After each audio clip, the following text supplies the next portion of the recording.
Good afternoon, Franklin Township. This is Bill Bowman And this is PJ Parker. from the Franklin Reporter and Advocate. We're coming to you live today. This is the December 21st edition of the Franklin Reporter and Advocate News Hour. We have a very interesting program for you this afternoon. We are going to be joined in a few minutes by State Assemblyman Joe Danielsen, who represents the 17th Legislative District. Joe is, as probably all of you know, Joe's a native Franklin guy, and he's done a lot for the township over the course of his public service career. So we're going to talk about three things, Pete. We're going to talk about Joe's coat drive. We're going to talk about the legislation affecting personal use of marijuana, which Joe had a hand in crafting. And then we're also going to talk about Joe and his wife Christine's battle with COVID. That's going to be an interesting aspect of this. Yes, so please tune in, Franklin. We are live to Facebook, and I do believe YouTube. Is that not correct? Yes. That is correct. We have a different format, and hoping that will expand your viewing opportunities. The topics we're about to address with Assemblyman Danielsen are wide and varied, and we hope that you'll stay as he discusses his own experiences and his family's experiences directly with COVID. There's been nobody more vocal and verbal about masking and testing and social distancing than Joe Danielsen has been. So this is going to be very, very, very interesting from all perspectives. The coat drive is actually a misnomer. It's called the Head to Toe Winter Drive, and they are not just looking for coats. We're looking for anything that's warm or warming, from hats to mittens to gloves to boots to scarves to whatever can be donated, so that somebody who does not have the ability to stay warm outside will benefit from Joe Danielsen's largesse. Again, there was another program prior to that because of COVID, you know what, we've all had to reinvent ourselves. So that's important, Franklin. And this is the most generous community I've ever been involved with. So I know you'll step up for this too. All right. The next thing, you want to talk a little bit about the marijuana bill? Bill? I'm going to let, very funny. I'm going to let Joe talk about that. Let's bring him in now. As usual, Franklin, if you have any questions for Assemblyman Danielsen, put them in the comments bar, the comments area underneath the broadcast, and we will get to them. So without any further ado, let's bring in State Assemblyman Joe Danielsen. Assemblyman, welcome. Can we see him? We can see him. Can we hear him? We don't hear him. Is this better? There you go. Much better. Perfect. Hello, PJ. Hello, Bill, the Franklin Reporter and Advocate. I want to first start off by saying I really appreciate the service that both of you provide the community of Franklin Township. You not only are journalists, but you are the conveyor of information that very often has proven this year to be critical. You are a service, a commodity in itself, and you do it in a humble and professional manner. I just want to give both of you a hug and kiss, but I can't. But I can't until you both get the vaccine. Right, exactly.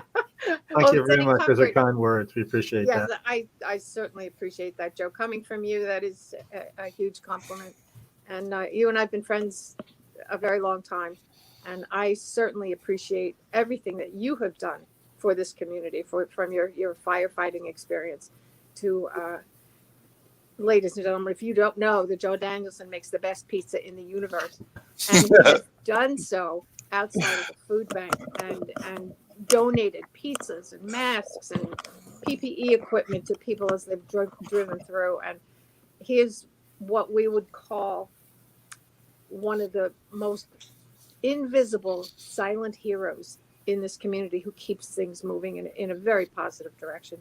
So today, Joe, we'd like you to talk about your initiative to do the Head to Toe project to keep people warm. Please tell us a little bit about that. Thank you. Well, it's part of my initiative since I've been in office. Every 3 to 4 months, my my office has a project for the community. Uh, as you know, the years past, we provided a job fair, and that Yes. grew into the largest job fair in Central Jersey. Yes. We have done projects with the food bank. As you know, we made hundreds and hundreds of pizzas fresh for those needing the food bank. And we provided personal protective equipment during COVID. We've partnered with Elijah's Promise to provide food to the homeless and the needy. And we've handed out thousands of backpacks throughout the communities in my district. So what we had to do in all the years really is we have to be intimate with our community to understand the real needs, what's going on. And of those needs, what could we do to help? What can we provide? We can't provide everything, but what can we reasonably provide? Like the backpacks, we did it. We provided COVID testing. We provided PPE. So, my staff and I, we brainstormed and said, listen, winter's coming. People are going to get cold. And, let's do this head to toe program that provides, we'll collect hats, scarves, gloves, socks, those articles of clothing that are common. And then we had to also partner up with a distribution group, a group that will actually bring them and hand them out to people. So the Ezekiel Foundation, which is run by Gina Bowser and her sister, two sisters that I got to know while attending services at the First Baptist Church of Lincoln Garden. And they've helped us with the backpacks and everything and the job fair. So we get a lot of people that say, hey, I would like to buy a pack of socks or hat or a glove. And they come by and they drop them off. They don't knock on the door. We leave a bin outside my office door. And we hear them coming and they drop it off. They leave. And then we make a phone call to the foundation. They come pick it up and they hand them out. They hand them out right away. So my message to the community is, please, if you have a few extra dollars, go buy a pack of socks or a pair of gloves or mittens or hat. You will make somebody's day much better, and more likely you're going to make someone's month much better. They will appreciate that every time they have to go outside. They'll feel comfortable, they'll be healthier and safer, and they'll feel better about themselves. That not only are they warmer, but the community in which they live in cares about them. Joe, what's the address for the drop-off? And second of all, Excuse me? Second of all, what? the message that I can't be heard. Can I be heard? Yeah, you can now. Yeah. Okay. All right, good. Let me repeat that where exactly is the address where this bin is so that people can make the drop-offs? Okay, it's at my legislative office, which is 334 Elizabeth Avenue. And that's a red brick building across the street from the only gas station on Elizabeth Avenue by 287. Mm-hmm. Okay, that's great. And I'm going to assume that this needs to be new and in new packaging, yes. Again, according to COVID regulations. Yeah, yes, ma'am. It has to be unused and in its original packaging. Okay. All right. That's important to not assume. It is. Otherwise. Yes. Yeah. Do you have a bin outside your office, or do people have to go into the building and go up to your office? We have a plastic bin on the second floor right in front of my office door. So you don't even have to knock. Mm-hmm. If you don't want to, you can knock, but you don't have to. The bin's right outside. And we empty it and we quarantine that for a period of time to remove any contamination risk. Mm-hmm. And are the doors always open if somebody has a need to go pick something out of the bin, or is it just strictly by truck or car stop for you? It's just a are drop. you delivering as opposed to people walking into your office and taking something out of the bin? So we haven't yet. So this is just a drop off. But if Okay. someone called my office or emailed us, we certainly, if someone called us and said, "Hey, listen, I need 5 hats, 5 gloves, 5 pairs of socks for my kids," I guarantee you, Wow. I'm going to be able to fill that order and fill it quick, and I will deliver it myself. Otherwise, the Ezekiel Bowser Foundation is much better positioned for distributing this to the community members in need. Okay, good. And that's just one more unsung, unseen, behind the scenes effort by our Franklin son, Joe Danielsen. Thank you, PJ. It's wonderful. It's just wonderful. So many people don't know you from that side of you, and it's our pleasure that whenever we have an opportunity to showcase you in that fashion, it's wonderful. We appreciate you being here. Well, I was born in Franklin a few years ago, the youngest of 9 children. I live on the street I was born, not going anywhere. Wow, that's amazing. Amazing. So, and this is not the first time you've done something like this. I mean, in past years, you've run backpack drives and donated backpack to local kids, right?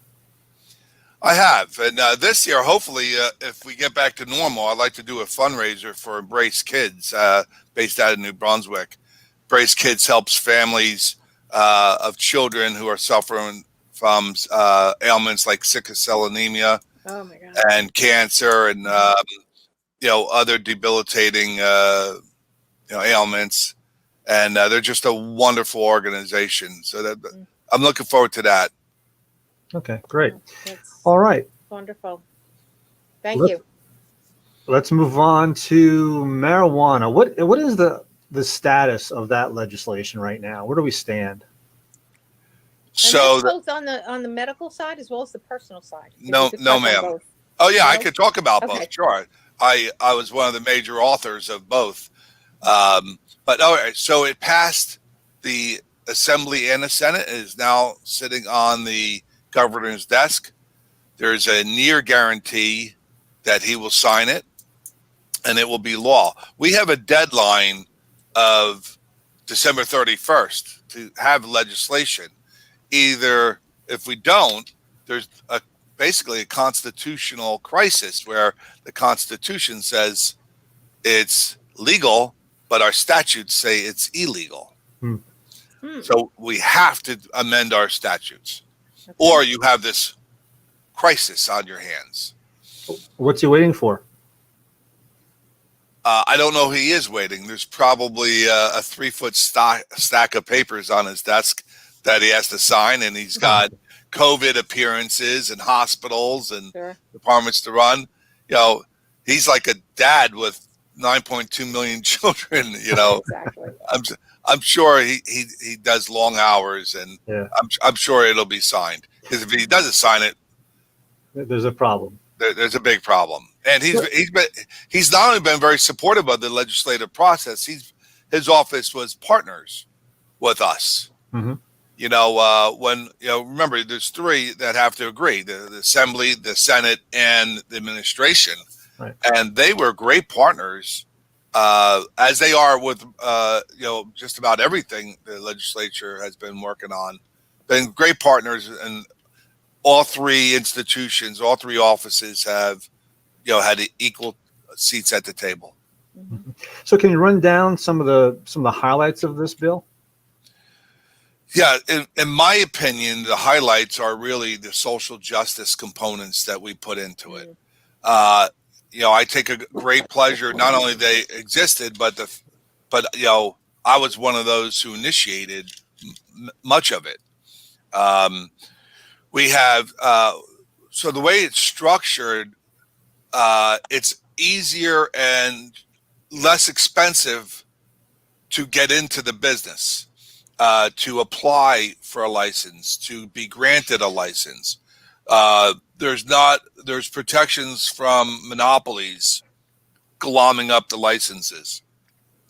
There are licenses that are set aside for women owners, disabled veterans, and minorities.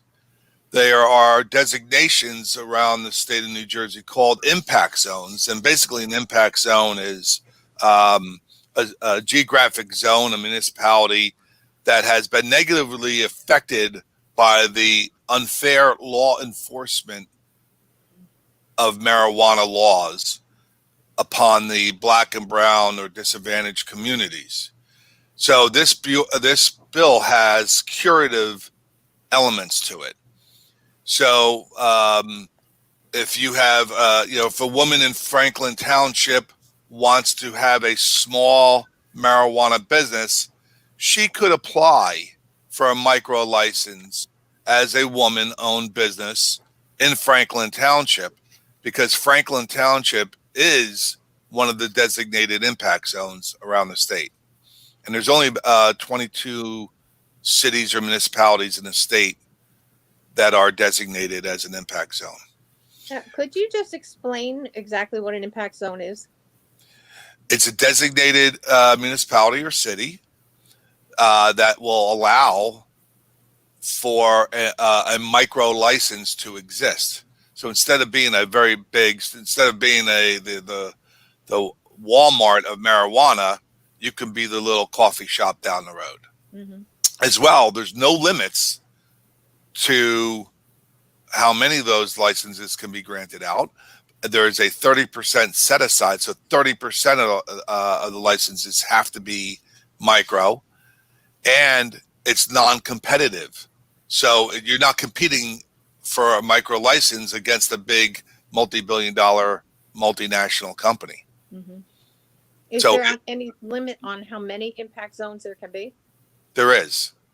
I mean, there's a limit because you have to fall within the definition of impact zone. Mm-hmm. But there's not a limit on how many licenses can be handed out.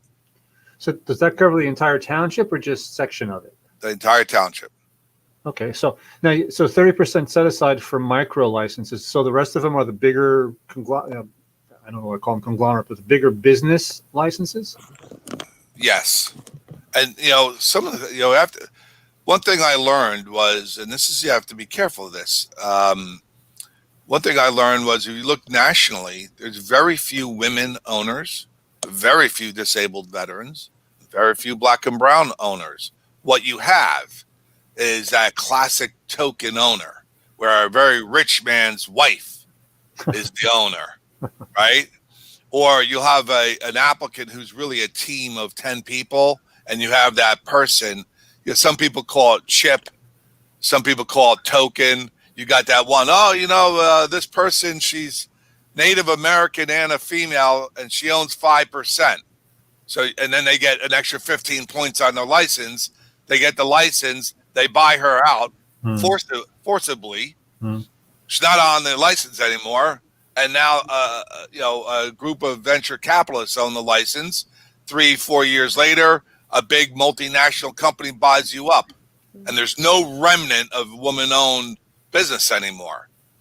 There's no indication or ownership of someone who's local in Franklin Township or whatever town is running their locally owned business. Mm-hmm. So, I thought of this whole concept while sitting in the Somerset diner. And for hours, and I'm like, tank of the community. How can we devise a license that the big companies won't even want?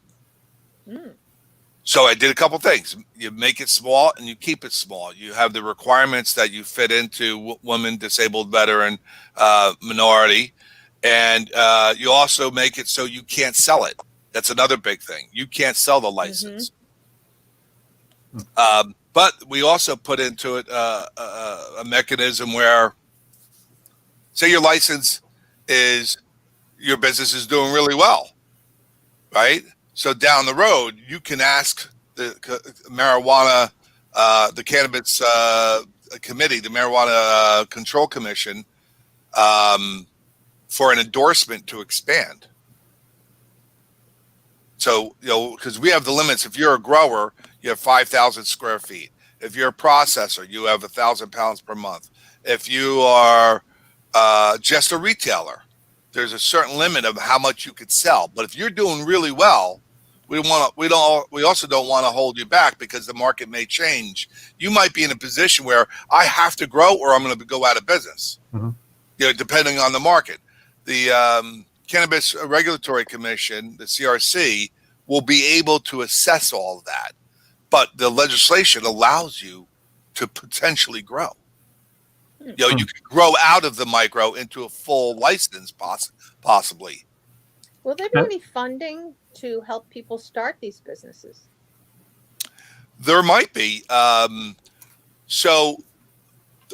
could actually, you potentially could have an opportunity to apply for the economic development authority for potential funding. But here's another thing.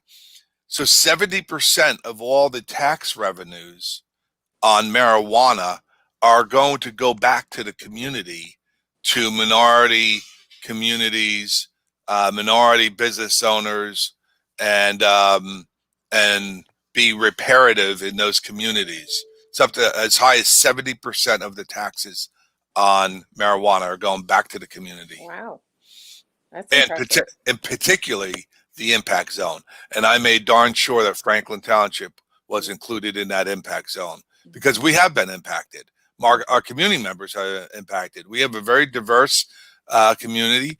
A large portion of our community is Black and brown. For many years, did not have a voice in the law enforcement activities or the court system. And listen, the numbers don't lie. 3-1 on arresting for marijuana. New Brunswick could be as high as 15-1. Wow. So, but people should not think lightly how hard or difficult it is to get into the marijuana business legally anyway. It's still going to take money. It's still going to take know-how and experience. And, it's not a walk in the park. You're not going to be able to just rent a little corner store and open it up. Now, do I assume that this is primarily for recreational / personal use? I mean, the medical marijuana side of it, I imagine has got different parameters. It does. This is for adult use. There is no recreational term. Okay. It's for adult use. Serious use. Right. For serious adult use. Well, because adult use could also be medicinal, but just haven't gone to the doctor. I mean, I take aspirin, that's medicinal, and I haven't gone to the doctor. I take vitamin C, I consider that medicinal. I didn't go to the doctor, it's not a prescription. But anyway, adult use. This last bill was adult use. One of the other things we did is we redressed the criminal code. So there is a limit of how much marijuana you can carry around, even though it's legal to a point. I believe the limit is 6 ounces. It's a lot. But this will make it safer. I mean, if you're going to have marijuana in your communities, and our community does have marijuana in it, it's had it for hundreds of years.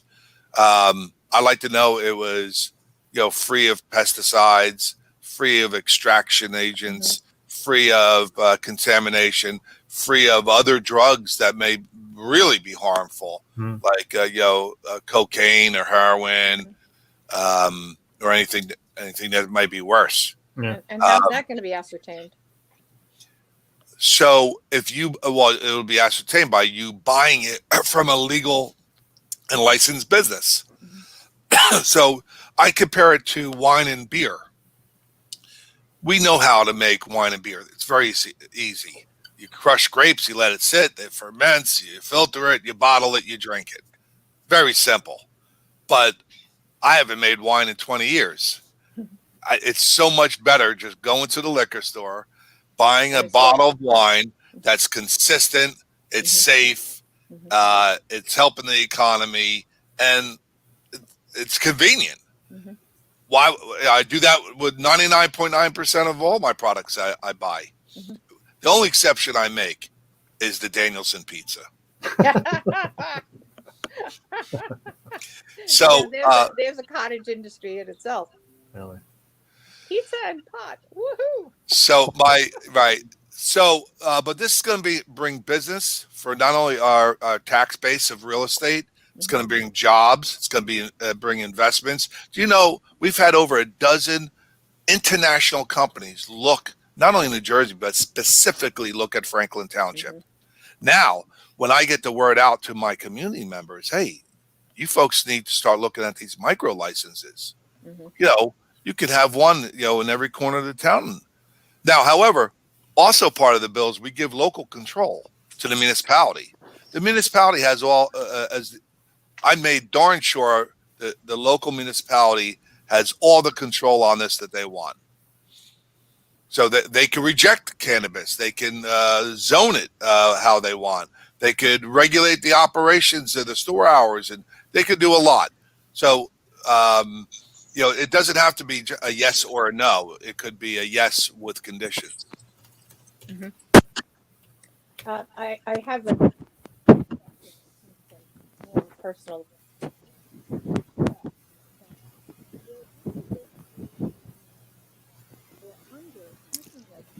Oh, Pete, we're having a hard time hearing you. Is this any better? Yeah, that's good. Yeah, I think you might have your hand over the mic. Yeah, I keep holding the microphone. Sorry. You did it again. He did it again. You got to move your hand, Paige, off the mic. It's off the mic. Okay. Now take it off the camera. Okay. Technology. Nope, can't hear you. Hear me. Good grief. Now what? Hold it maybe on the top and the bottom of the iPad. All right. Let's see if does. There you go. How is That's that any perfect. better? That's much better. Perfect. You can Yeah. hear me now? Okay. All right. My question is, if marijuana is going to be available and it's going to be smoked, which I'm sure it's going to be, what sort of protection for non-smokers is going to exist for that? Does this fall under the no smoking legislation in public places? You're referring to the Clean Air Act. That's also been thoroughly and successfully addressed. Okay. So, one, you cannot smoke marijuana anywhere that you can't smoke cigarettes. And someone who has private property who wants to smoke marijuana on his or her private property is free to do so. And They are. the person who lives next door to them who doesn't like that so much is stuck with it. Potentially, but they would be stuck with smoking cigarettes. They'd be stuck with Okay. smoking barbecue or a smoking car. Okay. Yeah, However, you're not likely to get- effect of marijuana is a little different than barbecue smoke. And Well- somebody unwittingly gets to be enjoying marijuana's benefits or non-benefits. Well, the someone in another yard will not be receiving benefits. They'd be receiving the smell of it. But Exactly. smell and stench are in the eyes of the beholder, right? Or the nose. So Right. what you're saying is you can't get a contact high.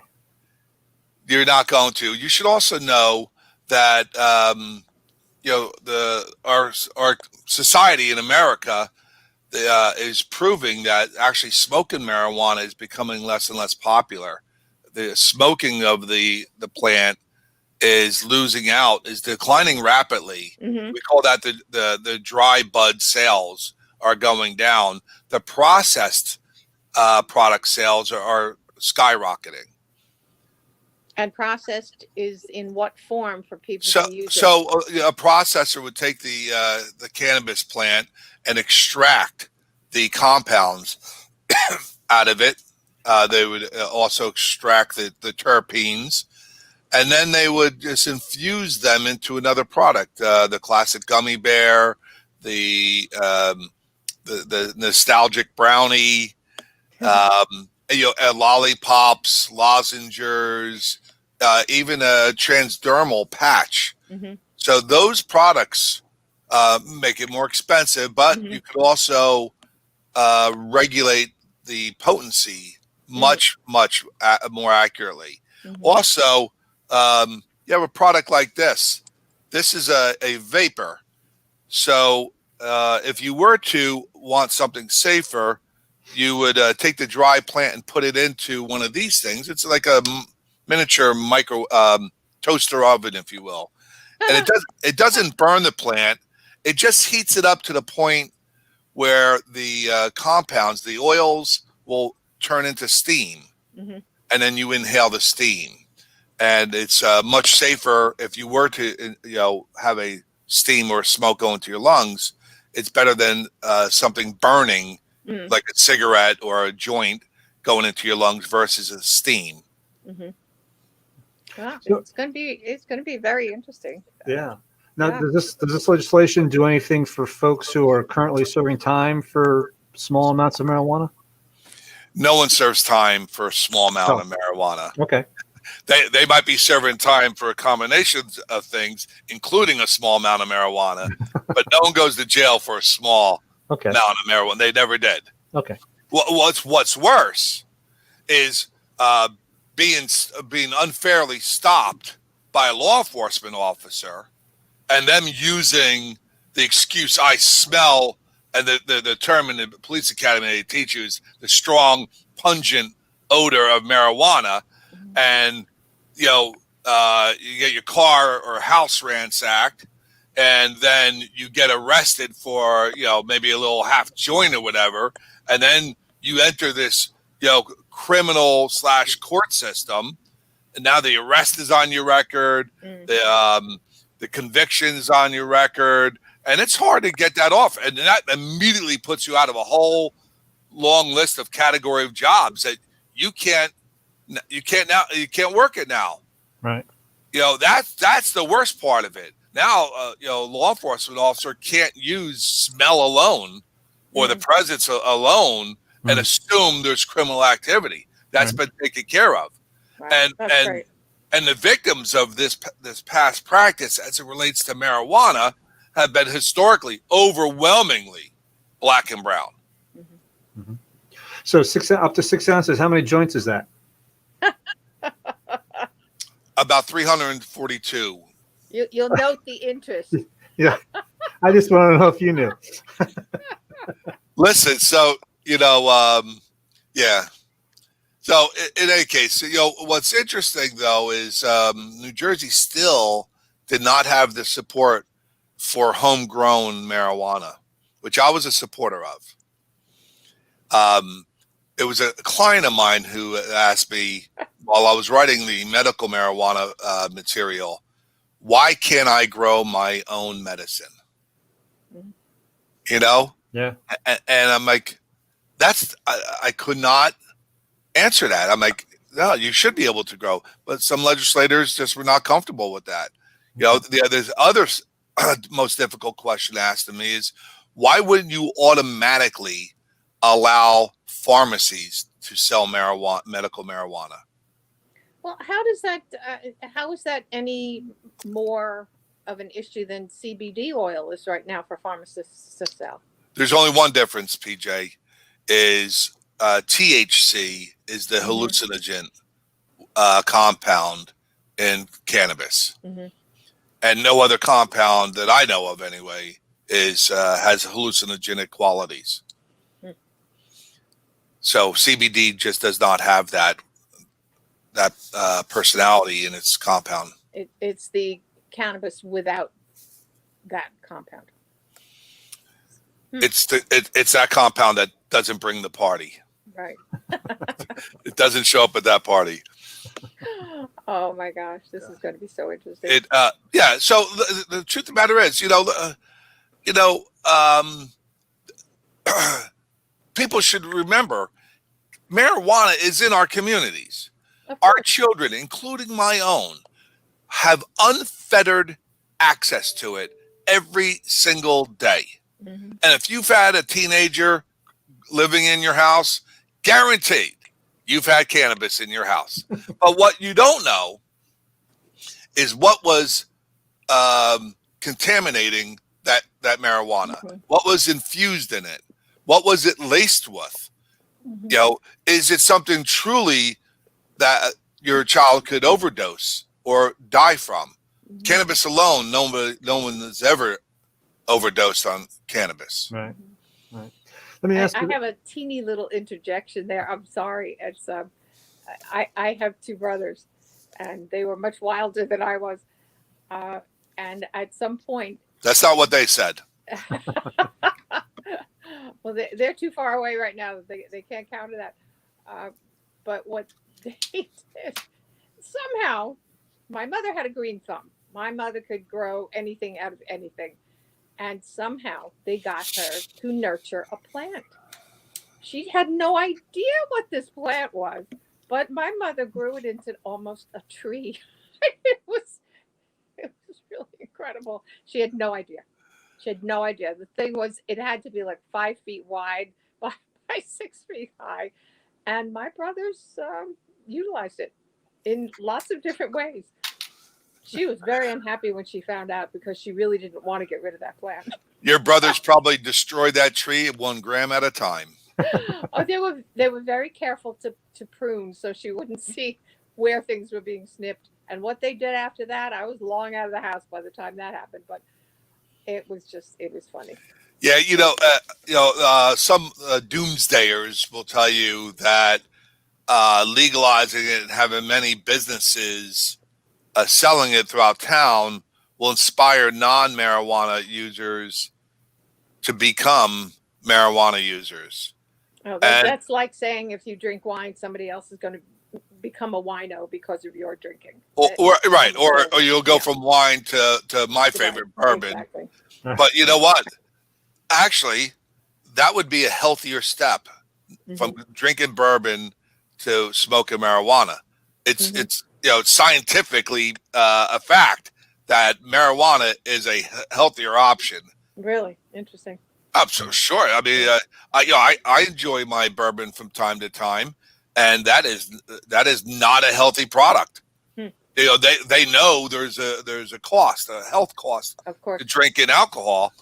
But if you're 25 years and older, I haven't seen any study showing health risks or damage to anyone. Mm-hmm. Now, there are studies for people under 25 where there could be damaging side effects to your brain. Right, right. And I just want to tell folks that Joe has done, Assemblyman Danielsen has done a ton of research on this topic. He did have statewide hearings or hearings across the state. I guess it was last year before last, I forget when. Talking, getting people's opinions about marijuana and medical marijuana. He's talked to other states about it, so he's got quite a lot of research into this. Let me just ask you, in terms of the licenses, would a local store that I don't know, a local bodega, whatever, would they be able to get a license and add marijuana to their product offering, or does this have to be strictly a marijuana store? So that's a good question. The CRC will decide on all the details of these licenses, such as the one you just brought up. But more than likely, you have a cannabis product only business. More than likely, Yeah. at least for now. I mean, it may evolve down the road, but you should assume it'll be a cannabis only product. Okay. And can the folks with the micro licenses grow their own, or do they have to get it from a supplier? So there's multiple micro licenses. You could be a micro cultivator. Mm-hmm. You could be a micro processor. You could be a micro dispensary or retailer. Mm-hmm. But the processor. If you're a microprocessor or a regular processor, you're not retailing. You're actually selling to either other processors or retailers. So they can exist anywhere. You wouldn't even know they exist. Matter of fact, the same goes true for a cultivator. You're only growing if you're a cultivator, and you're selling to either processors or retailers. And those businesses you won't know that they exist unless the sign on their building explicitly says it. They can be located anywhere. You wouldn't even know they're there. It's all inside. It's the retailer that you'll take notice of. But an applicant could submit an application to be all three if they wanted to, or just 2 out of the 3. Processors, I compare them to microbreweries. Microbreweries are, they sell beer that they make, but before you could sell a single glass of beer, you have to buy a lot of scientific equipment, and you have to be a chemist and a chef. As our friends at Jersey Cyclone Brewery will be happy to tell you, I imagine. Jersey Cyclone Brewery on World's Fair Drive. Yes. Conveniently located in Central. Conveniently located. and by the way, longtime sponsors of the Franklin Reporter and Advocate, for which we are very, very grateful. And Yes, we urge our listeners and our watchers to go and try out their product. It's really, really good. Anyway. It is. I had another question for you, and that little diversion just took me away from it. Well, then I have one. Go ahead. I know when this all started, when you were in the beginning stages of your explanation legislation. You're covering up your mic again, Pete. There you go. Got that. That's good. Okay. God bless my iPads. There was some talk that there have been applications for growing and facilitating this industry in Franklin Township. Has that come to pass? No, that's still in the works. There's a number of applications to the state for new licenses. Some of them have been located in Franklin Township. There's also companies who have a license right now that are allowed a satellite retail location. Some of those companies, at least 2 of them that I know of, are specifically looking in Franklin Township to locate, because we have a great community. And when I found out about it, I kind of helped guide them or describe to them the pros and cons of different areas of the town. Easton Avenue versus Route 27 versus Cottontail. There's pros and cons to all of that. But have the farms in town been approached to add that as a crop? Or they have may they be applied? They may be, but remember, when you grow outside, you only have one grow cycle per year. True. That's true. Right? And you ask any farmer, too much rain or too little rain, you're done. Right. Or the wrong bug that comes by. Remember, you don't want pesticides on this. This is going straight into someone's body. Very important. Thank you. Yeah.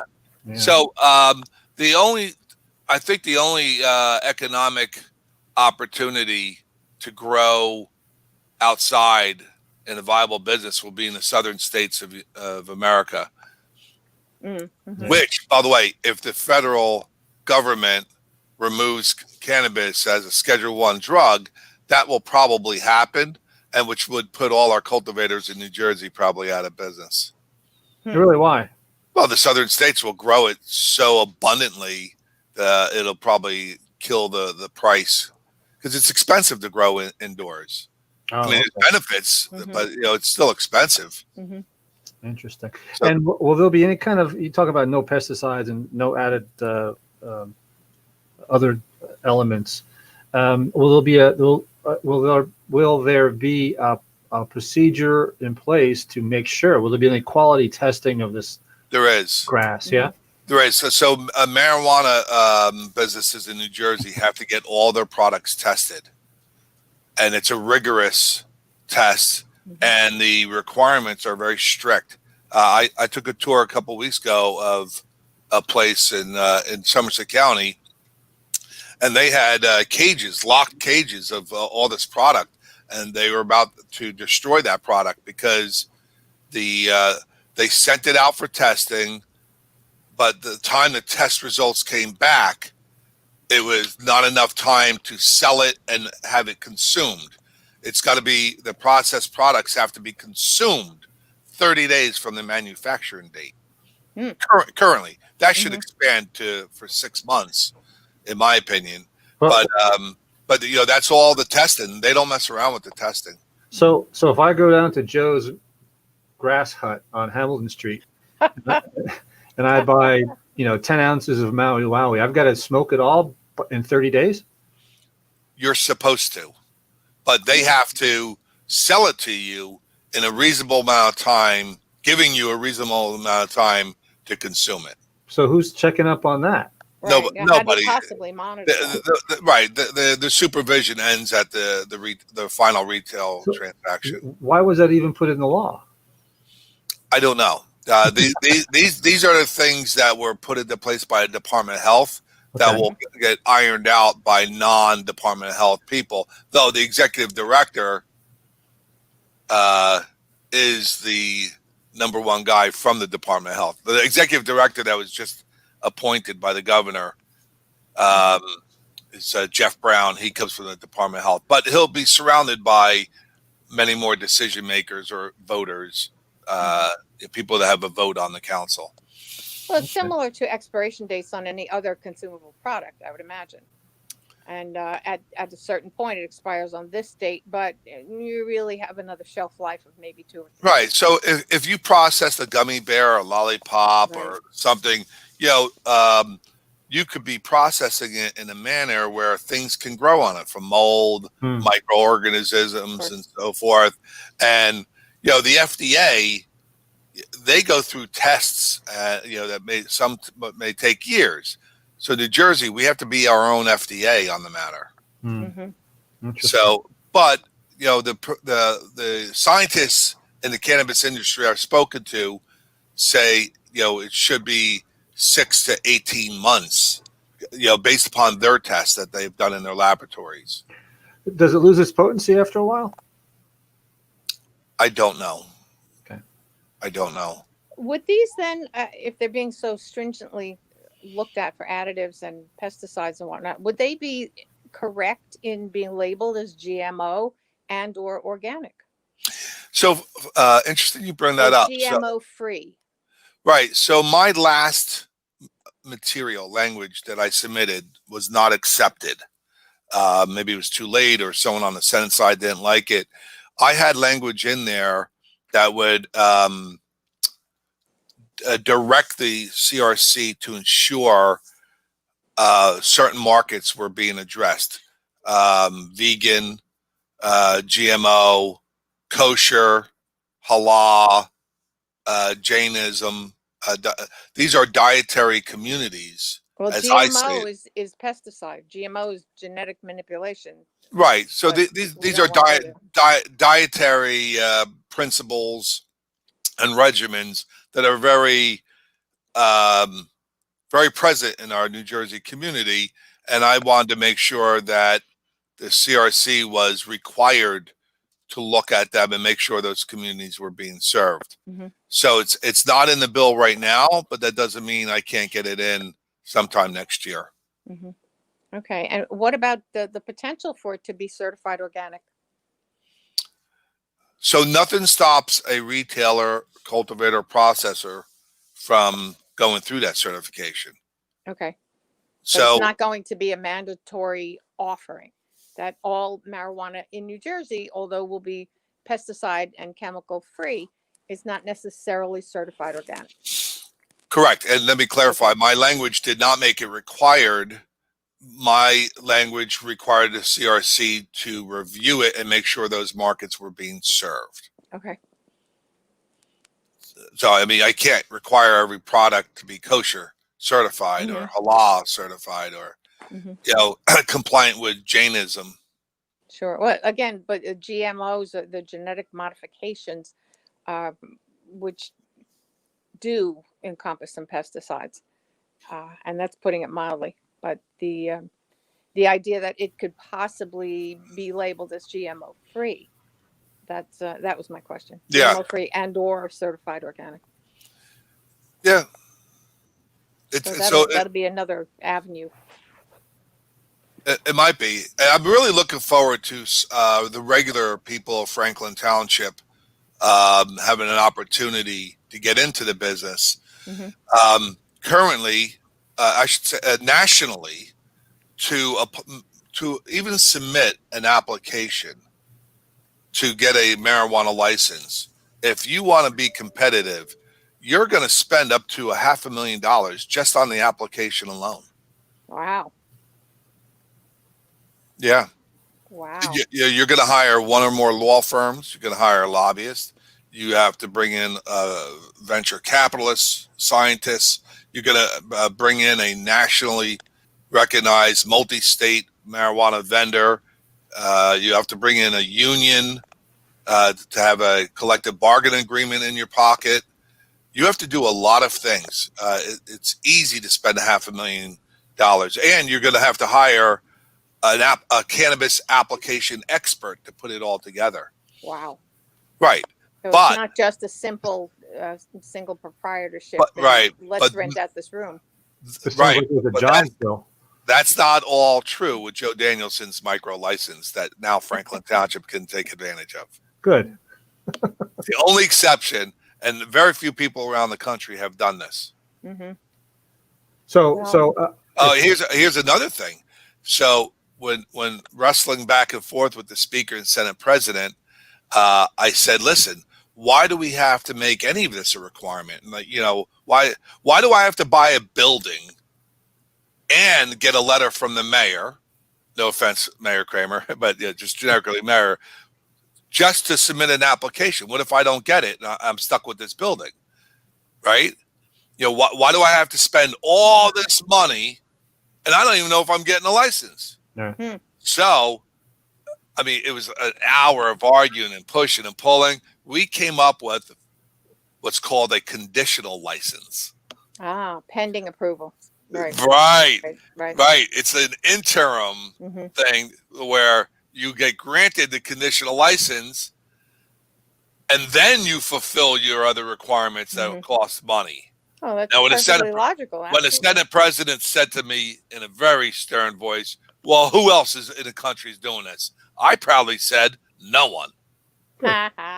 Because if you look at all the licenses around the country, including New Jersey, it's very rich men who own and or control it.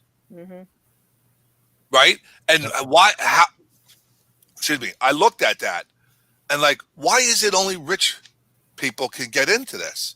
Well, it's because of the legislation makes it that. Wow. Makes it that way. You put in requirements. Why? Initially, when I first saw someone's first draft of the cannabis bill, it required you to have a collective bargaining agreement with a national union for 2 years. That was a requirement. Wow. Ridiculous. Really? Yeah, Wow. that's nuts.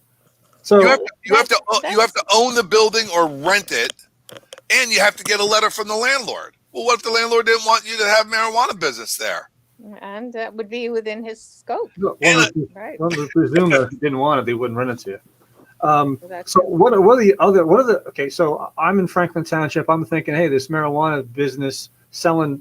Oh, also, this is what I wanted to ask. It's not just grass, right? It's also the bongs and the pipes and the whatever else, the papers and stuff like that goes along with. Well, the peripherals, right? And the developmental retail opportunities, such as lotions and soaps and gummies and lollipops. Is that accurate, Joe? You're asking me if a retailer can also sell the accoutrements? Right. Sure. Okay. All right. So I'm in town. I'm thinking we used to call them head shops where I grew up. Right. When I was a kid. So I want to open up a head shop and I want to sell grass. And so what exactly in Franklin Township do I have to do to make this happen? To make what happen? To get a store on Hamilton Street. You'd have to submit an application to the CRC. That's it? Well, that's like saying you have to get a PhD. That's it. Just get a PhD. So, I mean, you talked before about lawyers and.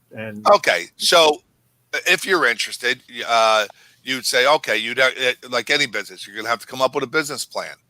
A location, money. You're gonna need to navigate the legalities. So you're gonna need an attorney. If you're going for a competitive license, you better have a good lobbyist. If if you're going for a regular license, you're gonna need a team of people. You're gonna need accounting, legal, real estate. You're gonna need a national grower to make sure you're doing it correctly. You're gonna need a compliance person. You're gonna need an architect, security. There's a lot of things. Now, some of those you're not gonna need with a micro, but probably most of that you will need. It'll just be scaled down. Okay. A micro license will be just a small fraction of the cost because it's non-competitive. Mhm. It's more qualifying for the license more than competing for it, which is great. And as a matter of fact, someday I hope all licenses. Right now, we're in a competitive license model. I wish I knew what I know today back then.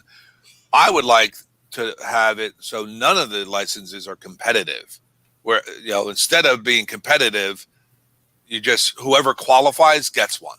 Mm-hmm. And if you lose your qualifications, you lose your license. Mm-hmm. Everyone get an open license model of qualifications versus competitiveness. That would bring the cost down maybe 90%. All right. So what are there, other than having the money to do it, are there other qualifications? Well, the CRC has not formed yet, but they will be handle that. In the legislation, you have to be certified woman, disabled, vet, minority. To get that set aside. Right. Oh, Yeah, so it's a large set aside. Is that for all the micro licenses in Franklin, or just the 30% set aside of micro licenses in Franklin? So no, the set aside that's how many of all licenses will be micro. Okay. And it's not for township. It's for all the impact zones in New Jersey, which there are only, I think, 22. Okay, so all the micro licenses, you have to be a woman or a minority-owned business. Disabled veteran. Or disabled veteran. Okay, so those three categories are the only three categories that will qualify for the micro licenses, right? Correct. Okay. Correct. And there's going to be an extensive background check on you and your business, and there'll be very in-depth review of your application. Okay. You have anything else you want to ask about that, Peach? Yes, let's build in a clause that in order to get your businesses off the ground, you must advertise in the Franklin Reporter and Advocate. Well, yeah. So the adult cannabis use is doing so many things, and it synergizes with the medical marijuana. Mm-hmm. Because remember, it's the profits from the adult use market really enhance the medical market. It allows the medical market to thrive when the two are stood up next to each other. So that great innovative legislation that we passed previously for medical, now we'll have money invested into research and development, clinics, counseling,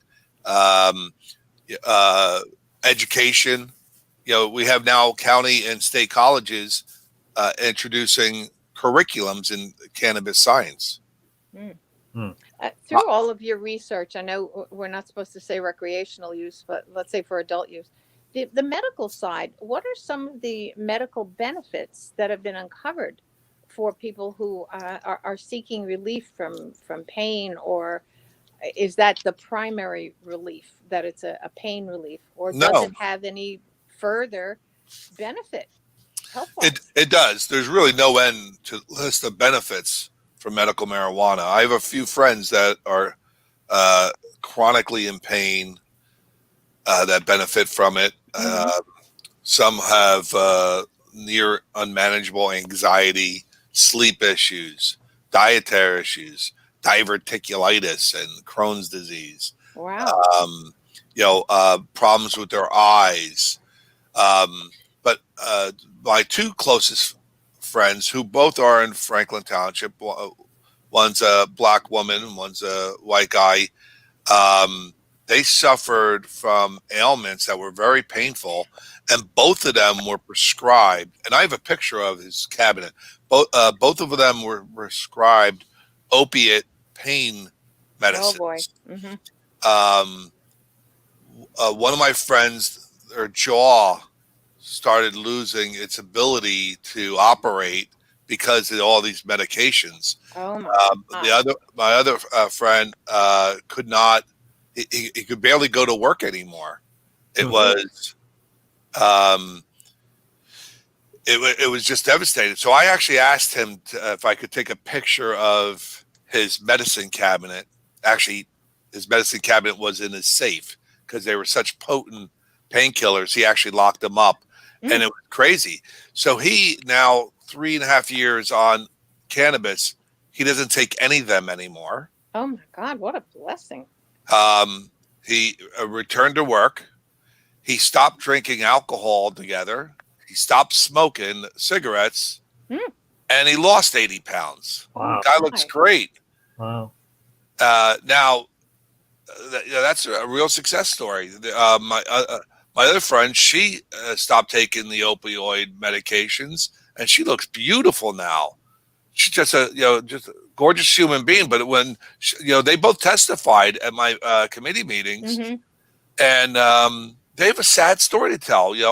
One was into a bad car accident, and her spine was messed up. Surgery, very toxic medications. Oh, for sure. And and now the alternative was medical marijuana. Then they both of them ran into another problem, was availability of the cannabis products, and the cost and the tax. So our legislation, and let me also just say very common ailments, as my wife just texted me, is sleep and appetite. When you're not feeling well, you don't eat. Right. Right? You're not feeling well, you don't sleep. Cannabis is great for both of them, which is ironic that the Department of Health does not allow a dispensary to sell Doritos at the dispensary. I was just about to say, I want to have the Cheetos franchise for these places that open up in Franklin. Right. So let me get you thinking about 10 years from now. You're going to remember I said this first. The biggest market waiting for us when it comes to cannabis is going to be in the veterinarian care. Really? Love it. Because when you love your dog or cat, you love them like they're your children. My grandfather was a famous veterinarian. Absolutely. And my grandfather wrote a book, All My Patients Are Under the Bed. He specialized in cats. And he told me in the depression, people would go hungry, but feed their cat caviar. There you go. So there are countries, the Netherlands, Israel, and Canada, that are doing a lot of research for veterinarian care. And they found that, when dogs and cats, that when they don't feel well, they don't eat. Right. So giving them a cannabis product, it enhances their appetite. They eat and they get better faster. Wow. Does it calm them down? Well, I tell you what, they must be taking marijuana because they haven't gone to work since. Anybody who knows me knows about Cody. So Cody could chill a little bit, and it would be very cool. Yeah. So here's another element of the cannabis legislation is the local municipal tax.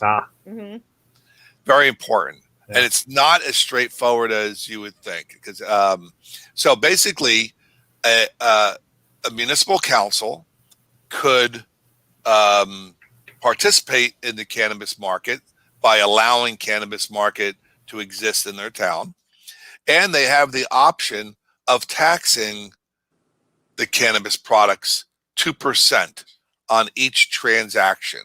Now, that's a transaction not only at the retail level, but it's a transaction from the cultivator to the processor to another processor, or to a retailer.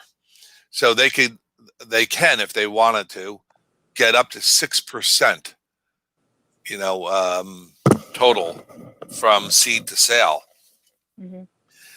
However, it's not straightforward, because if Franklin Township is taxing 6%, but New Brunswick is not taxing at all, a friend of mine, my two friends that I just spoke about, they may want to go to the next town over and purchase it there and avoid the Just save the taxation. tax. Right. Right. Which is what a lot of people are doing that can't afford medical marijuana now. They may just go to the black market if it's that much cheaper. Mhm. So that was part of the legislature's thinking, that we didn't want to overtax it because we do want to devastate, we want to annihilate the black market. So that it's a balancing act. New Jersey's tax right now is much lower nationally by average. But when it came to the local control, we wanted to give the local municipalities the option of guiding their own town and making their own town more or less competitive as they see fit. So another question, is Franklin the only Somerset County town that is designated an impact zone? It is. Okay. It is. I assume New Brunswick is also designated an impact zone. It is. All right, so we're going to be competing with them. So I guess. You'll be competing with them regardless. Yeah. Okay.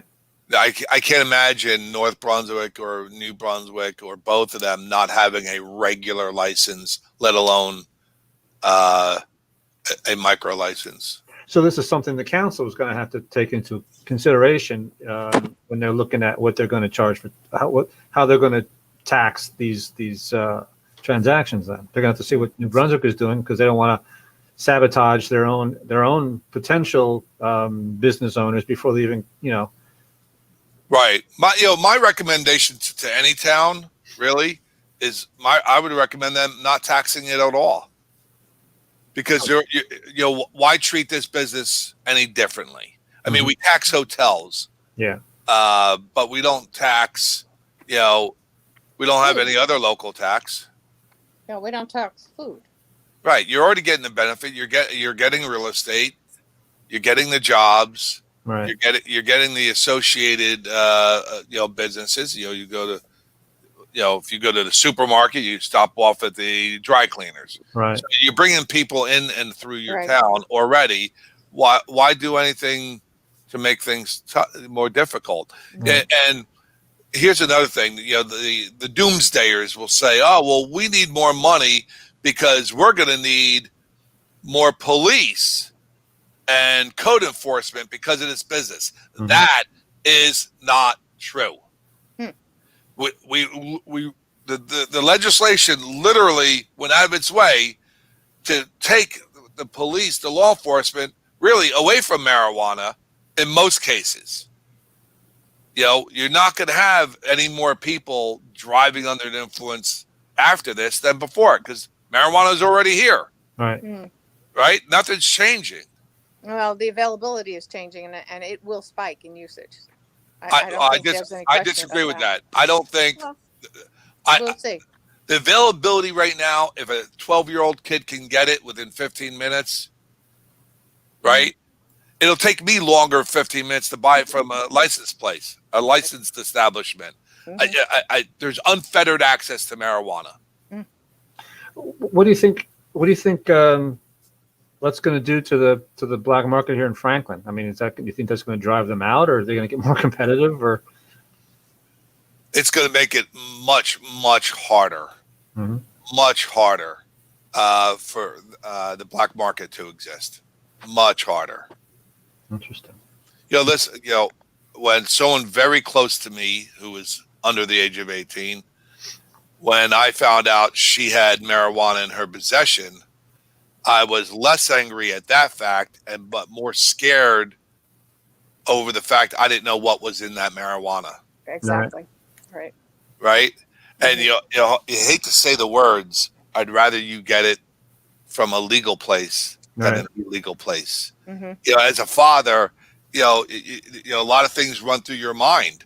Right. I'd rather there be an abundance of legal, safe, tested, safe, free establishment than some kid in a Corvette throwing out a bag of his product for $50. Yeah, Right. who knows what it's laced with? Exactly. Right. What's the age limit to buy? 21. So same as alcohol, right? Correct. Yeah, same as alcohol. Okay. Correct. All right. let's move on. You are, and your wife, Christine, you guys are recovering from a bout with coronavirus. Why don't you talk to us about that? Oh my gosh. That was a trip I wish I did not take. That was a medical roller coaster. It was an emotional roller coaster, and it was a financial roller coaster because when you have COVID, you're not working. Yeah. So How did this all start, Joe?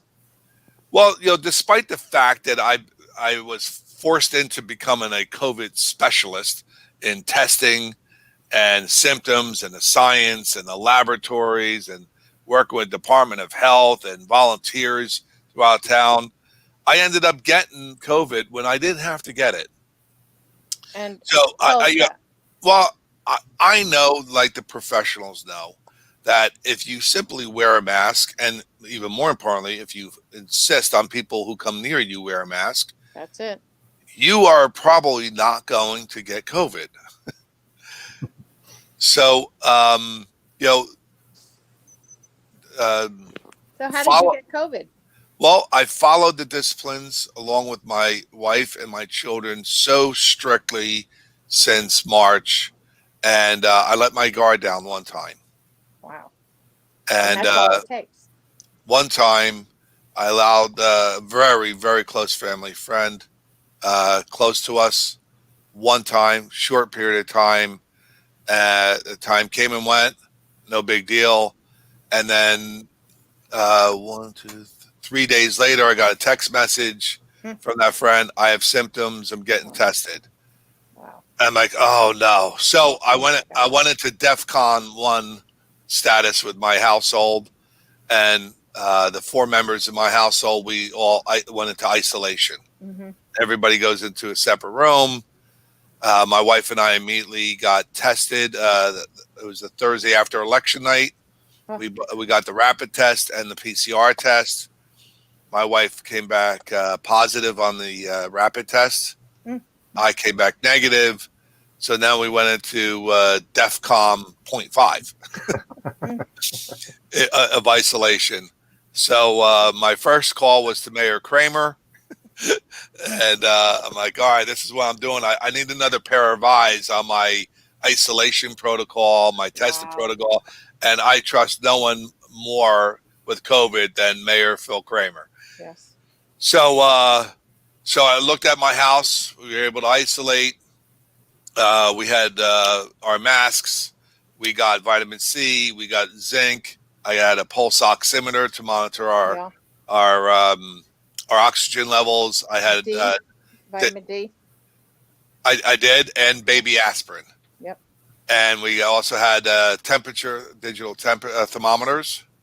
And every 20, 30 minutes, we were taking our oxygen levels, our temperature. I was documenting it, documented myself every day. And about 2 days after we got that testing, our symptoms arrived. On a Saturday, I woke up in the middle of the night with a bad fever, uncontrollable chills. At the same time, my wife was experiencing coughing and a little shortness of breath. So that Sunday, I got tested at the middle school, but I told the crew there that I was presumed positive, so they came outside to the parking lot and tested me and my children. And my children never got infected. Thank God. So we isolated. My wife and I never left our respective rooms. We didn't go to the kitchen, and we had separate bathrooms. So I was really, really sick when I went to go get that test at the middle school.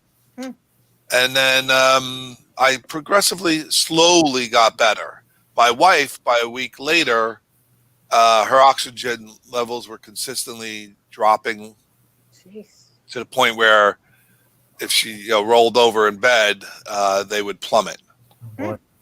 So I had a friend of mine deliver me a bottle of oxygen, which I decided not to use for Christine, because I didn't want, if she needs oxygen, I don't want her to sit there on oxygen that should only be used on the way to the hospital.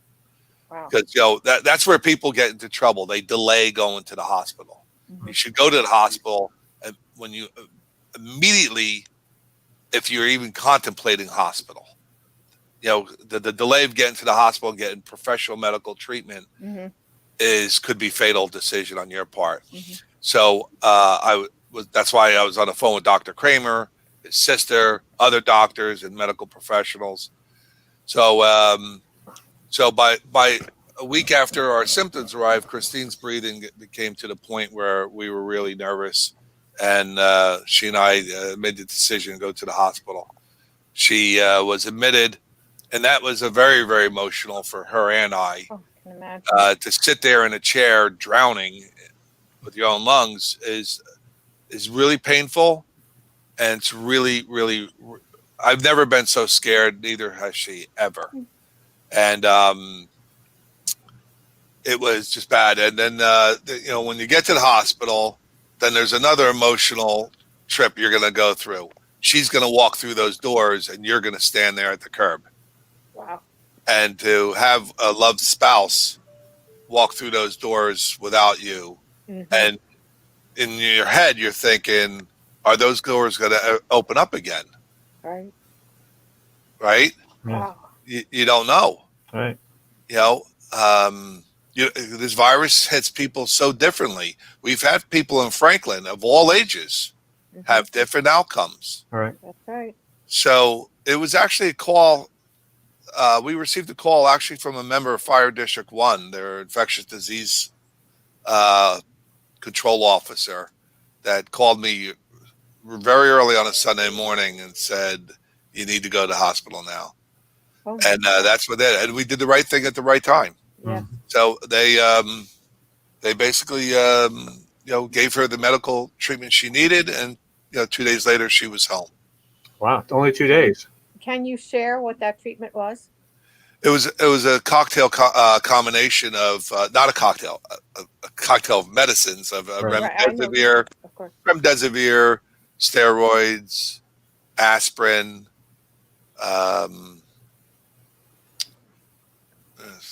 It's a typical nationally recognized regimen of treatment. Mhm. So, and which was very effective. And Yeah, 2 only days 2 later, days in she the was hospital. able to leave. Right. Yeah, I mean, they don't want you sitting there longer than you have to in the hospital. But I think taking that zinc and the baby aspirin was a big help for Mhm. both of us. So what led you to go and start off with that? I mean, had you been reading stuff about that, or?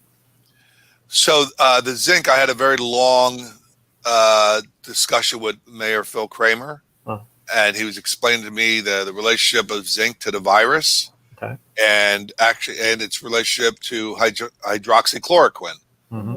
And I don't know if I actually understand all the science, but one thing I do understand is Phil Kramer knows about the science. Exactly. That's for sure. And when he tells me to do something, I'm going to do it. Mm-hmm. And we took those 3 pills, zinc, vitamin C, and baby aspirin every day. Mm-hmm. Baby aspirin helps with prevent blood clots, little micro blood clots. Mm-hmm. And we took it all week long. And I think that helped. Wow. Hmm. Yeah. There have been studies in Shanghai where copious amounts of vitamin C have also been effective, and vitamin C intravenously administered as well. And of course, vitamin D in several autopsies for COVID fatalities have revealed very high levels of deficiencies in vitamin D. So those are 2 superstars, as well as zinc. Absolutely, the zinc. So it's interesting. I'm not a dietitian, but our normal diets contain enough vitamin C and vitamin D. But let me just tell people who have not had COVID yet: the first day you get your first symptom, you're going to stop eating. Right. You don't eat. I lost almost 20 pounds, and I didn't even feel hungry. I didn't have any hunger pains. I had a bowl of soup once every day and a half. Wow. You're going to stop eating. Thus, your vitamin C, vitamin D levels are not going to be maintained by your diet. Exactly. Right. Right. And vitamin C does not get stored in the body. It needs to be replenished every day. Yeah. So, it's a great diet having COVID, but you need to supplement yourself, even if you're not hungry, with nutrients and vitamins and so forth. Mm-hmm. So it's clear that you feel good. You look great. You're back. And, but you don't go back 100% right away. Of course not. Some of the lingering side effects. My wife still has some breathing side effects where she's not breathing 100%. And me, I had significant chronic fatigue, and you don't feel fatigue all the time. So what was happening to me, once I felt better and I knew I wasn't contagious anymore, I returned to my office to resume working. But, you'd be working at 3:00 in the afternoon. I'm like, I'm feeling a little tired. Let me just go home, say hi to the family, sit down a minute. And then all of a sudden you're asleep for 6 hours. Wow. Like spontaneous sleep. Wow. And oddly enough, I was not a comfortable sleeper, but post-COVID, my sleep was deep, rich, and relaxing. Unbelievable. Huh. Are you dreaming? I don't remember. Positive. I don't remember. Yeah, to this day, my sleep is very healthy sleep now. So it's Unbelievable. positive side effect. But now I'm past that fatigue phase, and I think I'm at 100%. That's great. So from start to finish, let's say it was shortly after Election Day, you said, so that was November 6th, and it's now December 21st. So we're talking about a good 6 weeks before you started to feel great. Yeah, I was infected on Halloween night. Wow. Tested there, sick there. So 2 weeks later, 2 weeks after being infected, my wife was in the hospital, fatigued till the end of November. Yeah. And her breathing's probably not 100%. And Christina's home? She's home. Yeah. Did she want to chat with us? Not today. Okay. All right. We have a little input from a viewer, Emmy Dot, who says this is great to know. So this is good information that we're putting out to our listeners. Let me tell you, wearing a mask is a lot less painful than having COVID. And being upset of these restrictions is nothing like how upset I was watching my wife walk into that emergency room. Your level of comfort and normalcy is nothing like the isolation that your family has to go through when you're infected. The loss of work, the risk of losing your life. There's 6 weeks in our lives that I'll never get back. Just because one person was allowed not to wear a mask near us. And it's such an easy way not to get infected. Wear a mask, and wear a mask. Make those around you wear a mask. So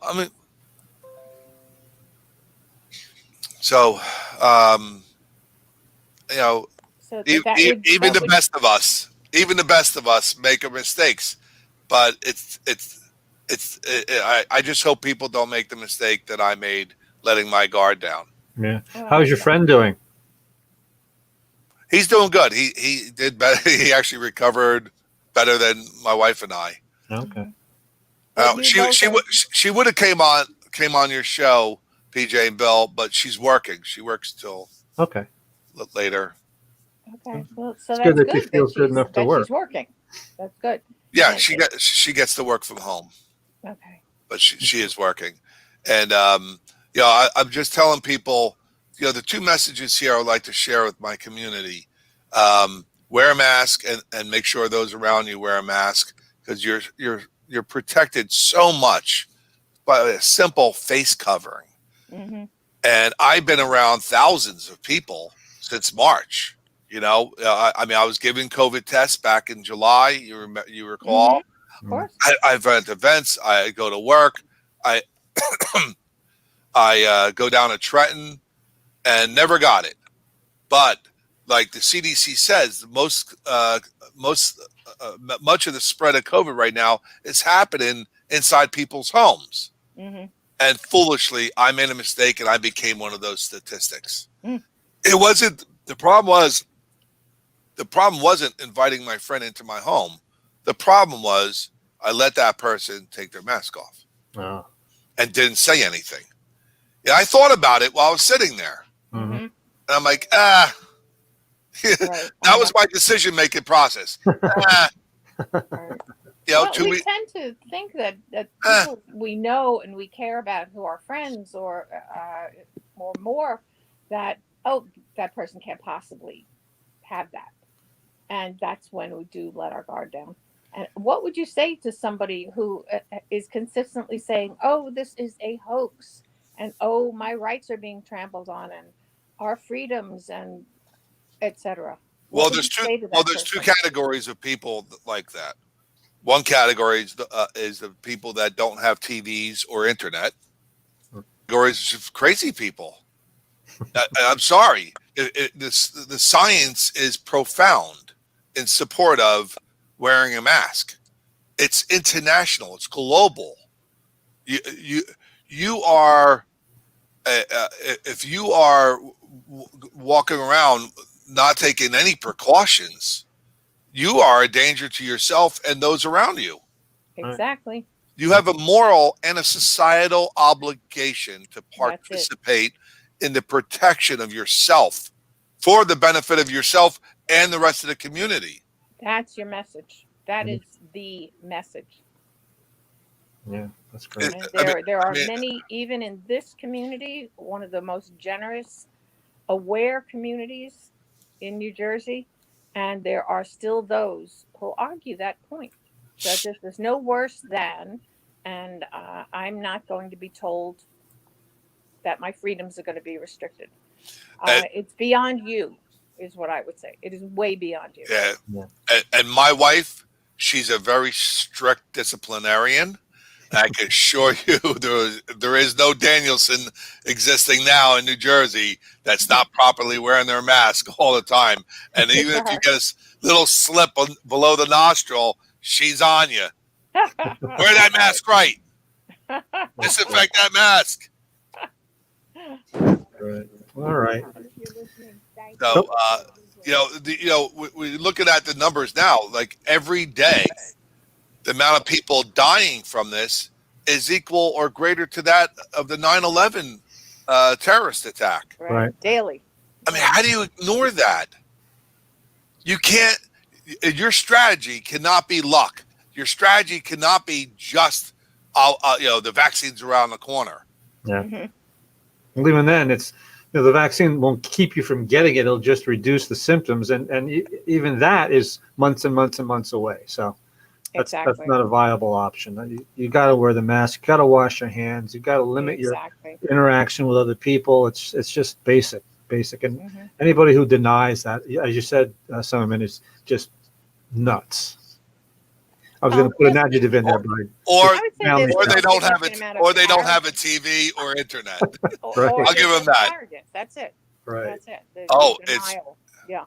Yeah, but the good thing is, we've been to the mall. I've been to restaurants. I've been to different businesses and offices. Everyone is in compliance now. Just about everyone. You get, those who are not participating in our community, they're really on the fringe of society. No doubt. They really are. You have an obligation, the same obligation you have not to drive 100 miles an hour on the highway.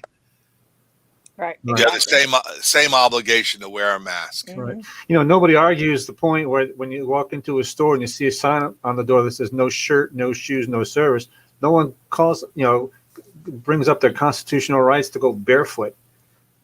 So this is stuff. I'm sure someone tried that. Well, it's not. It's not a life-threatening issue No, one's well, barefootedness. This if you is feed life things, it could threatening. be. You know, talking about people's rights and liberty. You know, our state motto has two words, and one of those words is liberty. Right. So, you know, we did. I was sponsored a bill that gave legal standing to business owners when it comes to wearing a mask. So, you know, there were people that would intentionally go into businesses and not wear a mask, even though there was a sign on the door. You know, masks are required. But the problem is there was no statute that supported the business owner that said, hey, if I require you to wear a mask, by law, you have to wear a mask or don't come in. You know, I got I got a number of phone calls from my own friends that were angry over that bill. Can you imagine? Wow. And I said, well, listen, you know, they want to talk about liberty.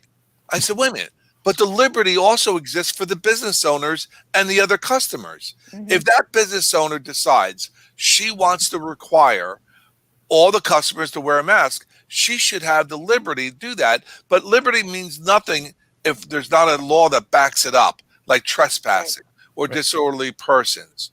And that's what we did. You still have a liberty not to wear the mask, but not inside that store. Right. But, you know, I mean, I saw videos on the internet, people doing these maskless parades through these stores. Right. Are you kidding me? So now, if a business owner says, you know what, put the mask on or leave, when the police come, now they have a law, they can charge you. If you don't put it on or don't leave, now that's law. And I think it's a good law. Must be enforced. That's the last part of that. And that's up to the business. Right. If the business wants to enforce it, because it's their rule to wear the mask or not. Right. But, you know, I was looking through old newspapers back from 1918 during the flu pandemic back then. They had the same issue. They had people rioting because they didn't want to wear masks. Back then, they called them mask slackers. So they'd say the headline was, you know, 25 mask slackers are arrested. And, you know, they were punching police. I mean, they were pretty much doing what people are doing now. Right. So this is not unique. This insanity is not unique. So, all right. Well, Assemblyman Joe Danielsen. The last thing, Bill and PJ, is let's talk about the vaccine for a second. Sure. So, my final message to people is to please consider very seriously taking this vaccine. Get in line as soon as it's available to you. Make this a top priority. It's only at the point where our community of Franklin, New Jersey, and America reaches 70% vaccination mark that it's really going to really turn our economy and our neighborhoods around. This vaccine has been shown to demonstrate its effectiveness, its safety, and I think the FDA did a great job. Everyone from not only our community leaders locally and nationally, but even the Orthodox Union submitted their statement that it's imperative that everyone get vaccinated as soon as possible. Now, there's going to be medical exceptions to this. I'm not talking about them, but your children that are within the age group allowable, please do not hesitate getting this vaccine. Do not count on a strategy that, oh, everybody else is getting it, I have some time. That is not the case. You will not be buying yourself time based upon other people being vaccinated. You will end up in the emergency room sooner than later if that's your strategy. I'm begging everybody, please get the vaccine as soon as possible. And I have to compliment the governor and the Department of Health and our county leaders. They're right now feverishly planning the distribution of vaccines. That also includes Mayor Kramer and our township council. They are in talks right now, how to do it, where to do it. I hope Franklin Township is going to be one or multiple distribution points for the county because we have so many people here. I'm sure there will be, but this is our next step. We know the light is at the end of the tunnel. We see some of that light, but we're not at that. We're not at the light yet. We have not reached the promised land of COVID-free community, Right. and we can't do it without the vaccine. All right. Right. I'd Yeah. like, before we go, I'd like you also to comment about testing. Well, that's been a roller coaster from day one, up and down. So my own experience. I've been getting tested, regularly since April, and from that when I got infected from Halloween on, I got tested 5 times, and only one test came back positive. Wow. And I knew I was positive. All right. Unmistakable that I was positive, but only one. And I can't explain that because I got tested 4 days after exposure, and then three more days. So day 4 tested, day 7 tested, and day 11 tested. Right, and only one came back positive. So can I ask if those tests were the swab, the nasal swab, or were they the oral test? So the first test was on that Thursday night after election night. Everything's based upon election night for me. Sure. So Thursday we had the rapid and PCR tests. The rapids are historically 70% accurate, but they were accurate in my wife's case, but not mine. Mm-hmm. She was positive for rapid. I was negative. And then we had the PCR test, which was that really long nasal swab, the one that scratches the back of your brain. The nasal pharyngeal. Oh, that was the first and last time I had that one. That was. And let me tell you, that's invasive. It doesn't hurt, but it's really uncomfortable. Yeah. Oh, yes. So both of those tests for me came back negative. Huh. My wife, they came back positive. But yet I had more severe symptoms before her. But then her severe symptoms, overshadowed mine eventually. But that was Thursday night. I got another test Sunday at the middle school. That came back negative. I got another test, which was a back of the throat swab, also uncomfortable because you can't do that right without gagging 7 times. Right. And I had my whole family doing this, in our house. We're all gah! and that came back negative. I took one more test because I was feeling better, and I'm like, all right, now I must have enough viral load. And I made sure it was nasal, and I did it myself, along with my whole family. And finally, that last one came back positive. There's a lot to be said about the frequency of the testing because from minute to minute, as Mayor Dr. Phil Kramer says, just assume that everybody you meet has COVID. When Phil Kramer said that, it's really the genius in its simplicity. Mm-hmm. Assume everyone's positive. Exactly. And by allowing your friend or family member, I know it's tough to tell a family member or a close friend put that mask on. They're like, "Oh, I don't have any symptoms." I didn't have any symptoms. Exactly. My friend didn't have any symptoms. Right. You may never have symptoms. The most carriers are asymptomatic. Yeah, just assume thank you, Phil Kramer. It's a great tagline. Assume everyone's infected. That's it. Exactly. Well, all right. Well, Assemblyman Joe Danielsen, we want to thank you for spending so much time with us today.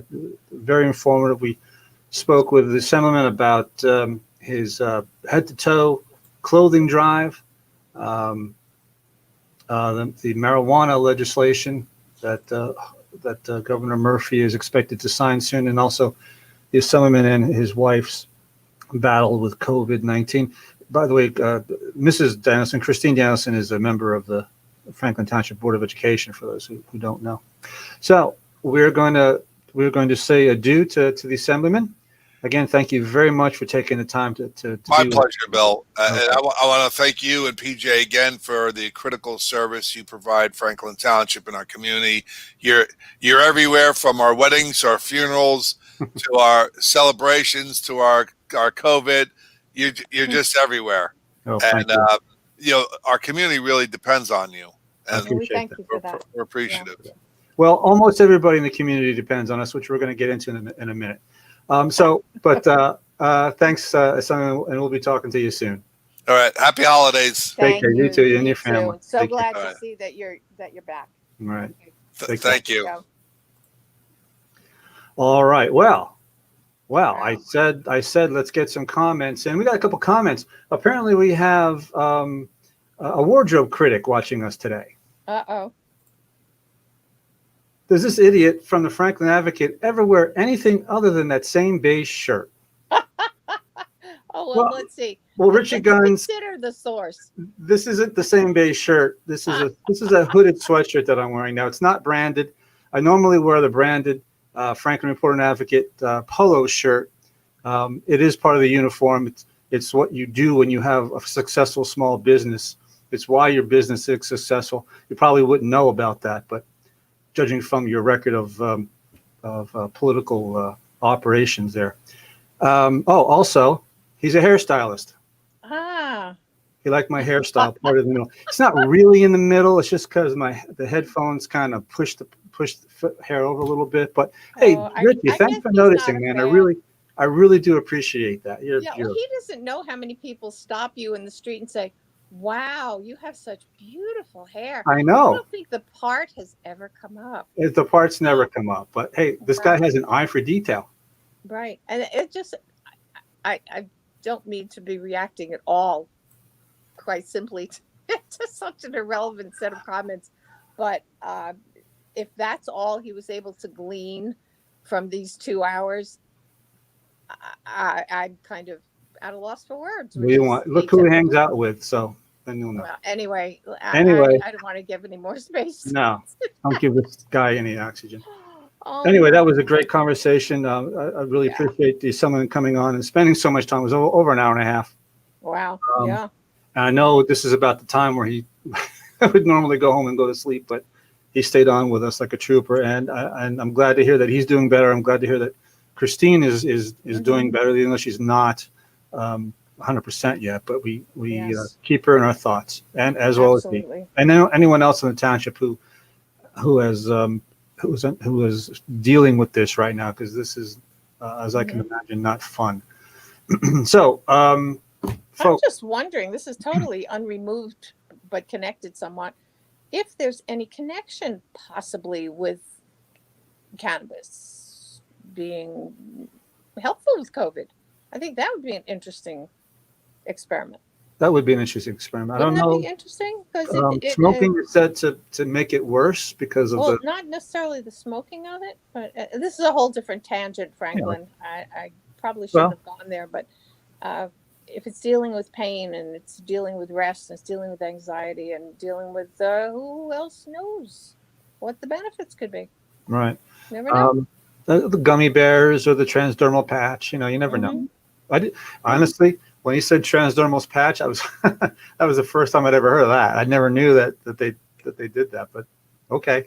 Well, it's a medium that, as he did say, veterinary usage. There are transdermal pain patches, and we have known that. Yeah. So it's not a leap to expect that could be any species. Drug delivery. Yeah, that's. Yeah. So well, yes, it was a very informative 3-topic news hour for us today. And Joe Danielsen has always been an advocate of this community. And, absolutely. We were really pleased that he was able to give us the time that he did today. Yeah, absolutely. Yeah. He's and like, as I said during the show, he has done a ton of research on this, and not only in getting test on the marijuana topic, and not only with the testimony that his committee got, but also, and by the way, that I watched those and I covered those hearings. It wasn't just people from New Jersey who testified; it was people from Oregon in states out Right. west that have already legalized marijuana who came in to talk about their experiences. Mhm. So he's done a lot of research on it. He knows what he's talking about when it comes to this. And I don't Well, know. with I the guess kids, it's going I to. have my thoughts on all of the micro licenses being set aside for Mhm. those three particular groups. But I understand the point. I understand the wrong that he's trying to right with this legislation. So I I don't have too many totally there. get that as well. And It's gonna be the interesting. punitive aspect of it deleted, Yeah, it'll be because it's interesting. just ridiculous. It'll be interesting to see how many marijuana businesses we get here in Franklin. I mean, I Mm. could say at least three, in different parts of town, Mm-hmm. but we'll see. And Mm-hmm. actually, no, it's not. I have to. I'm racking my memory here, but I know the council has included in certain zoning, in certain zones, marijuana growing establishments. I'm not sure, but I'm not sure they've acted yet on allowing and which zones they would allow a retail. But I imagine it's going to be commercial. I mean, where else would you put something like that? Mm. So Well, that's why I was kind of thinking farmland is natural, but he's also right. It's so weather dependent. well, they can put up a greenhouse. Yeah, yeah, that's true. Well, it's going to be an adventure, Franklin, one way or another. It's going to affect us on some level. Yeah. I know I have myself used some of the CBD products.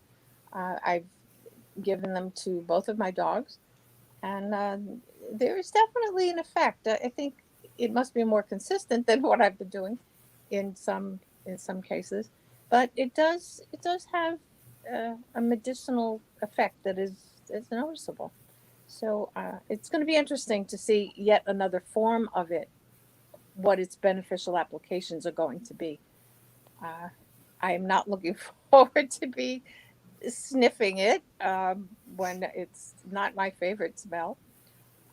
And I'm a product of New York. I went to school in the Village. I went to NYU, and it was not uncommon that many streets were redolent in the unmistakable fragrance of marijuana usage.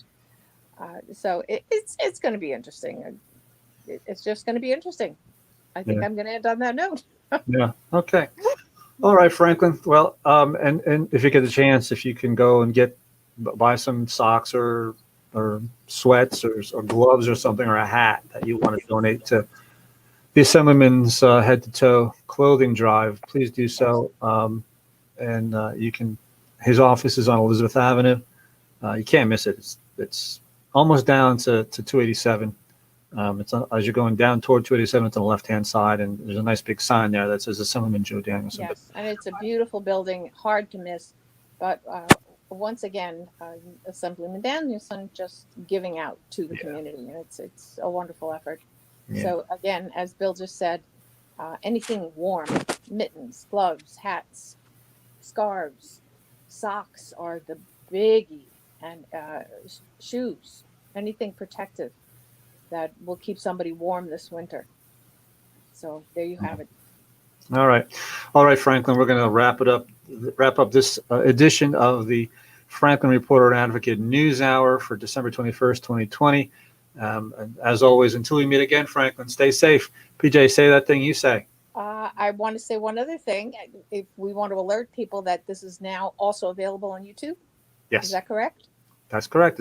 We're streaming live to YouTube as well as our Facebook page. Okay, that's a new factoid that YouTubers will be happy to know about. So again, yes, I'm going to say that thing that I say. This is PJ Parker from the Franklin Reporter and Advocate saying, we'll be back. And we will.